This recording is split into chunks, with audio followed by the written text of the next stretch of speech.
Mikalojaus Konstantino Čiurlionio 150-asias gimimo metinės šiemet mini ne tik lietuviai, bet ir lenkai. Siekiant populiarinti šio genialaus menininko kūrybinį palikimą, Varšuvos choras Ave užmezgė kūrybinę partnerystę su Kauno choru Saliuto. Koncertuose Varšuvoje ir Kaune šie kolektyvai pristatė ne tik Čiurlionio muziką, bet ir lietuvių bei lenkų kompozitorių kūrinius įkvėptus šio genijaus kūrybos.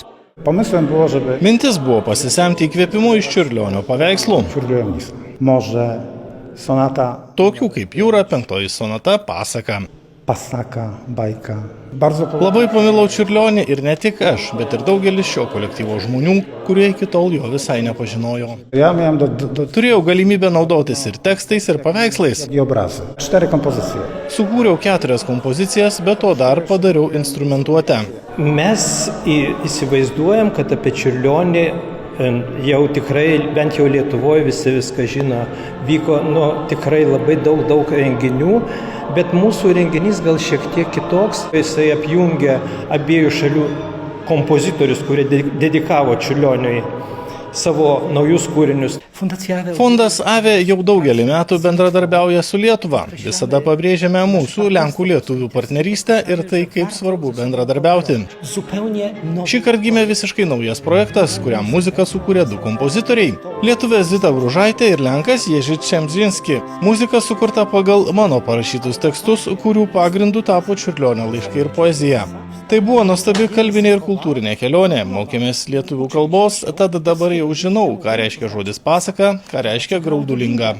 Liepos mėnesį ši programa jau buvo pristatyta Varšuvos Vitoldo Liutoslavskio vardo Lenkijos radijo koncertų studijoje, o rugpjūčio 29 dieną ji nuskambėjo Kauno valstybinėje filharmonijoje.